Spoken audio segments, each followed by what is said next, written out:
ডাকসু এই প্রোগ্রামটা অ্যারেঞ্জ করেছে সায়েন্স অ্যান্ড ক্রিয়েটিভ কার্নিভাল।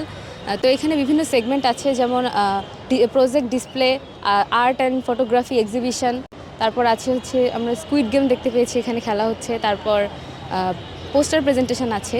বিভিন্ন বিষয় নিয়ে এখানে মানে সায়েন্স রিলেটেড বা অলিম্পিয়াড হয়েছে, physics, chemistry, biology, math.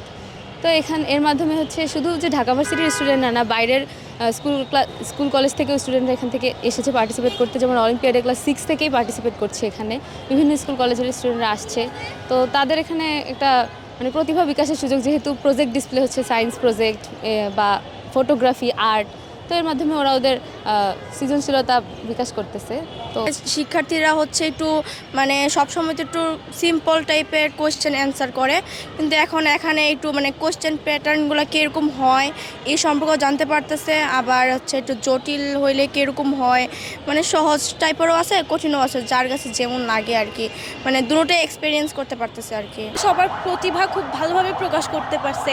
Technique easy এডুকেশনের থেকে ওনারা এটা একটা মানে অনলাইন সাইট, যেখানে হচ্ছে তারা শিক্ষার্থীদের পড়িয়ে থাকে, আর হচ্ছে ওনারা বই পাবলিশ করছে, যেটা হচ্ছে অ্যাজ আ টিচারও আমাদের হেল্প করতে পারে। আমিও আমার এসএসসির টাইমে ওনাদেরকে ফলো করেছিলাম, তো আমিও আমার খুব ভালো একটা রেজাল্ট পেয়েছি। আর যেই আজকে প্রোগ্রামটা হয়েছে এটা সবার জন্য শিক্ষণীয় একটা বিষয়। মাটির থেকে মানে আমরা না থাকলে যে মাটির মধ্যে যে পানিগুলো যায়, মানে অনুপস্থিতিতে পানির উর্বরতা বজায় রাখার জন্য বিভিন্ন প্রজেক্ট করছে।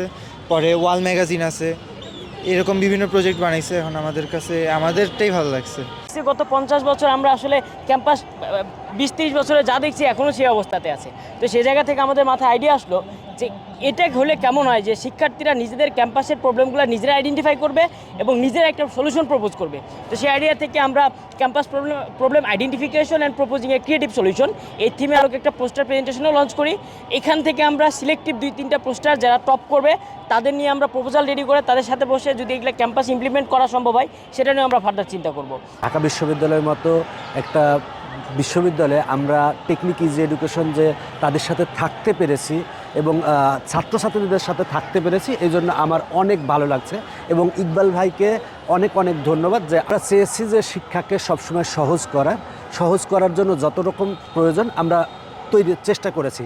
আর এই যে আজকের যে প্রোগ্রাম, এই প্রোগ্রামে হচ্ছে যে ক্লাসরুমের বাইরে যে ছাত্রছাত্রীদের মেধাটাকে বিকশিত করার দরকার বা বিজ্ঞানের বিষয়গুলো তাদের মাথায় ঢোকানোর দরকার, সেই বিষয়গুলোর কাজ চলতেছে। যদি আমরা প্রপারভাবে ছাত্রছাত্রীদের মাথায় বিজ্ঞান বিষয়টাকে সুন্দরভাবে ঢুকাই দিতে পারি এবং তারা যদি এটা নিয়ে নিয়মিত কাজ করে, আমি মনে করি বাংলাদেশ থেকে এক সময় টমাস আলভা এডিসন বা মার্ক জুকারবার্গ বা বিল গেটস কিন্তু তৈরি হবে। সুতরাং আমাদের উচিত যে তাদেরকে সুযোগটা তৈরি করে দেওয়ার।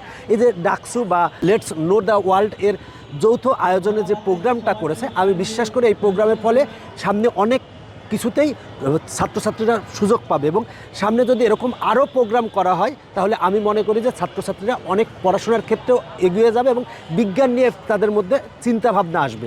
জানুয়ারি মাসের 30 তারিখে আমরা আজ যেই এক মহাযজ্ঞ চালালাম, সেখানে ডাকসু এবং টেকনিক ইজি এডুকেশনের সহায়তায় আমরা বিয়ন্ড দ্য ক্লাসরুম টাইটেলে একটা ইভেন্ট লঞ্চ করেছি। যেই নামটাতেই শুনলেই আসলে বোঝা যাচ্ছে যে ক্লাসরুমের বাইরে গদবাঁধা যে পড়াশোনাটা আছে সেই সিস্টেমটাকে আমরা আসলে পরিবর্তন করতে চাই। আমরা চাই শিক্ষার্থীরা তাদের মূল পড়াশোনার বাইরেও এমন কিছু করুক, এমন কিছু শিখুক বা এমন কিছু জানুক যেটা আসলে তার একাডেমিক ক্যারিয়ারের পাশাপাশি তার যে প্রফেশনাল ক্যারিয়ার, তার যে ফিউচার এবং তার যে জীবন ভিত্তিক যে একটা পর্যালোচনা, সেখানে তাদের একটা সুন্দর ইম্প্যাক্ট ফেলুক।